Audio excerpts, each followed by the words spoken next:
നമസ്കാരം.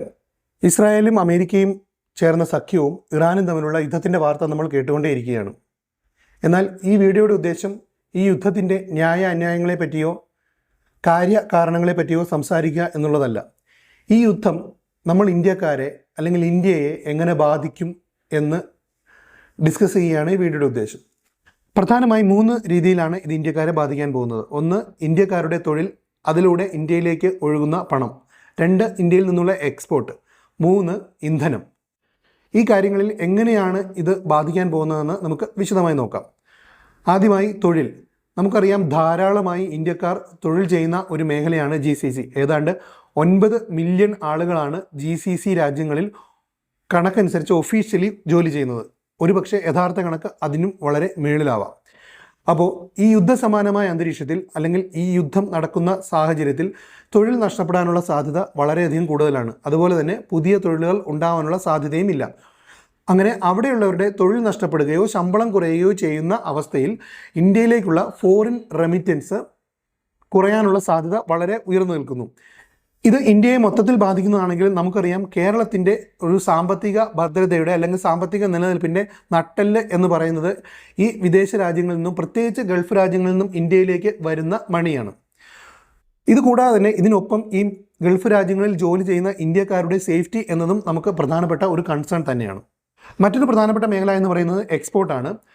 ഇന്ത്യ ധാരാളമായി മിഡിൽ ഈസ്റ്റിലേക്ക് ഭക്ഷ്യവസ്തുക്കളും തുണിത്തരങ്ങളും തുകലുൽപ്പന്നങ്ങളും മറ്റനവധി വസ്തുക്കളും എക്സ്പോർട്ട് ചെയ്യുന്ന ഒരു രാജ്യമാണ്.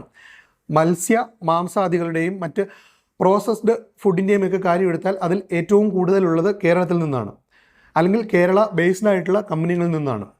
സോ ഒരു യുദ്ധ അന്തരീക്ഷത്തിൽ ഈ എക്സ്പോർട്ടിൻ്റെ അളവ് കുറയുന്ന സാഹചര്യത്തിൽ അത് ഇന്ത്യയെ മൊത്തത്തിൽ, പ്രത്യേകിച്ച് കേരളത്തിൻ്റെ സാമ്പത്തിക ഭദ്രതയെ ബാധിക്കും. ഇവിടെയുള്ള ആ മേഖലയിൽ ജോലി ചെയ്യുന്ന തൊഴിലാളികൾക്ക് തൊഴിൽ നഷ്ടപ്പെടും. ആ കമ്പനികൾക്ക് അവരുടെ ബിസിനസ്സിൽ കുറവുണ്ടാകും. സോ ഇത് വളരെ പ്രധാനപ്പെട്ട ഒരു മേഖലയാണ്. എന്നാൽ എക്സ്പോർട്ട് എന്ന് പറയുമ്പോൾ ഇവിടെ മാത്രം നിൽക്കുന്നില്ല. ഇന്ത്യ IT ധാരാളമായി എക്സ്പോർട്ട് ചെയ്യുന്ന, അല്ലെങ്കിൽ information technology services, IT enabled services ധാരാളമായി ലോകരാജ്യങ്ങളിലേക്ക് ഗ്ലോബലി നൽകിക്കൊണ്ടിരിക്കുന്ന ഒരു രാജ്യമാണ്. മിഡിൽ ഈസ്റ്റിലേക്കുള്ളത് ആ കാറ്റഗറിയിൽ അളവ് കുറവാണ് എങ്കിൽ പോലും മിഡിൽ ഈസ്റ്റിലേക്ക് കൂടി അതുണ്ട്. എന്നാൽ പ്രധാനമായും ഇന്ത്യയുടെ IT സർവീസസ് പോകുന്നത് യൂറോപ്പിലേക്കും അമേരിക്കയിലേക്കുമാണെന്ന് നമുക്കറിയാം.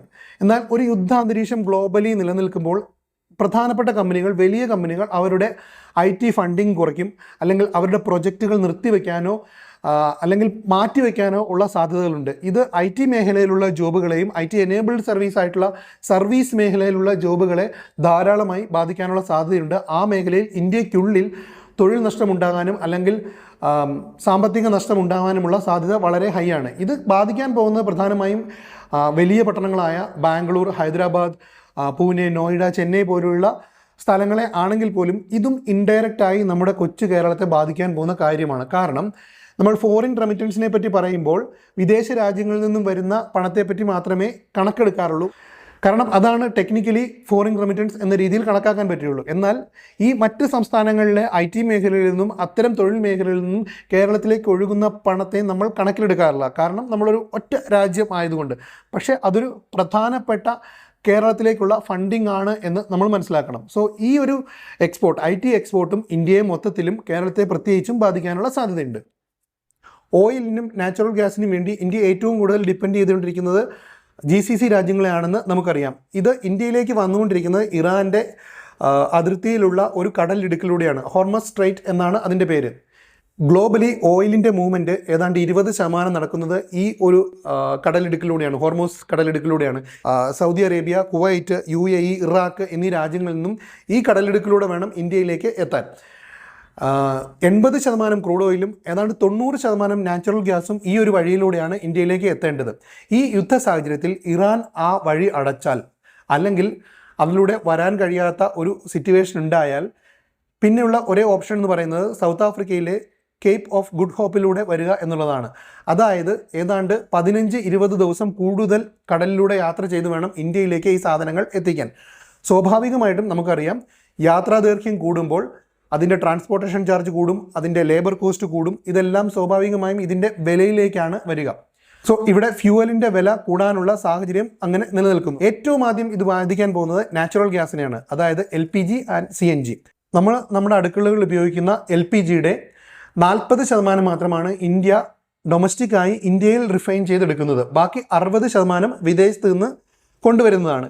ഈ 60%-ൽ 90% വരുന്നത് ഈ കടലിടുക്കിലൂടെയാണ്. 10% മാത്രം അമേരിക്കയിൽ നിന്ന് വരുന്നു. വളരെ ചെറിയൊരു പെർസെൻറ്റേജ് ആഫ്രിക്കൻ രാജ്യങ്ങളിൽ നിന്ന് വരുന്നുണ്ട്. അപ്പോൾ ഈ 90% ഇത്ര ദൂരം യാത്ര ചെയ്ത് വരുമ്പോൾ അതിൻ്റെ വില ഉയരാനുള്ള സാഹചര്യമുണ്ട്. കൂടാതെ ഈ യുദ്ധം നിലനിൽക്കുന്ന സാഹചര്യത്തിൽ ഇതിൻ്റെ അവൈലബിലിറ്റി GCC രാജ്യങ്ങളിൽ കുറയാനുള്ള സാഹചര്യവുമുണ്ട്. അതുകൊണ്ട് തന്നെ LPG ഗ്യാസിൻ്റെ വില കുത്തനെ ഉയരാനുള്ള സാഹചര്യം വളരെ കൂടുതലാണ്. മറ്റൊരു പ്രശ്നം കൂടി LPGക്കുണ്ട്. ഇന്ത്യക്ക് LPG റിസർവ് പെട്രോളിയം പോലെയല്ല, വളരെ കുറവാണ്. ഇനി മറ്റൊരു ഗ്യാസ് കൂടിയുണ്ട്, നാച്ചുറൽ ഗ്യാസ് CNG. നമുക്കറിയാം ഇന്ത്യയിലെ ഭൂരിപക്ഷം ടാക്സികളും ഇപ്പോൾ ഓടുന്നത് ഈ CNG എന്ന ഫ്യൂവലിലാണ്. കൂടാതെ ധാരാളം ട്രക്കുകളും CNGയിൽ ഓടുന്നുണ്ട്. സോ ഇതിൻ്റെ എല്ലാം കോസ്റ്റ്, റണ്ണിങ് കോസ്റ്റ് അല്ലെങ്കിൽ ഓപ്പറേഷണൽ കോസ്റ്റ് കുത്തനെ ഉയരാനുള്ള സാഹചര്യമുണ്ട്. അപ്പോൾ ഈ ഫ്യൂവലിൻ്റെ വില കൂടുന്നത്, അതായത് നാച്ചുറൽ ഗ്യാസിൻ്റെ ആയാലും ഓയിലിൻ്റെ ആയാലും ക്രൂഡ് ഓയിലിൻ്റെ ആയാലും വില കൂടുന്നത് ഓരോ ഇന്ത്യക്കാരനെയും ബാധിക്കാൻ പോകുന്ന കാര്യങ്ങളാണ്.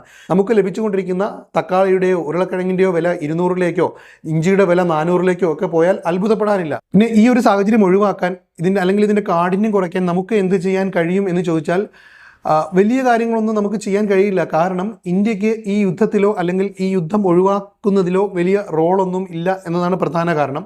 പിന്നെ നമുക്ക് പേഴ്സണലി ചെയ്യാൻ കഴിയുന്നത്, നമ്മൾ പറഞ്ഞു വലിയ കമ്പനികൾ അല്ലെങ്കിൽ വലിയ രാജ്യങ്ങൾ ഇങ്ങനെ യുദ്ധ അന്തരീക്ഷത്തിൽ അല്ലെങ്കിൽ യുദ്ധത്തിൻ്റെ ടെൻഷൻ ഉള്ളപ്പോൾ അവരുടെ പ്രൊജക്റ്റുകൾ വളരെ അത്യാവശ്യമല്ലാത്ത പ്രൊജക്റ്റുകൾ മാറ്റിവെക്കും അല്ലെങ്കിൽ ഉപേക്ഷിക്കുമെന്ന്. അതുതന്നെയാണ് നമുക്കും ഇംപ്ലിമെൻറ്റ് ചെയ്യാൻ കഴിയുന്നത്. നമ്മുടെ കുടുംബങ്ങളിൽ, നമ്മുടെ പേഴ്സണൽ ലൈഫിൽ അത്യാവശ്യം അല്ലാത്ത കാര്യങ്ങൾ മാറ്റിവെക്കുക. ആ ഫണ്ട് ഒരു റിസർവിലേക്ക് മാറ്റിവെച്ച് ഒരു മോശമായ സാഹചര്യം ഉണ്ടായാൽ അതിനെ ഫേസ് ചെയ്യാൻ വേണ്ടി തയ്യാറെടുക്കുക എന്നുള്ളതാണ്. അപ്പോൾ ഇത്തരം കണ്ടൻറ്റുകൾ ഇഷ്ടപ്പെടുന്ന ആളുകളാണെങ്കിൽ തീർച്ചയായും ചാനൽ സബ്സ്ക്രൈബ് ചെയ്യുന്ന കാര്യം പരിഗണിക്കുക. വീഡിയോ ഇഷ്ടപ്പെട്ടുവെങ്കിൽ തീർച്ചയായും ഒരു ലൈക്ക് നൽകുക.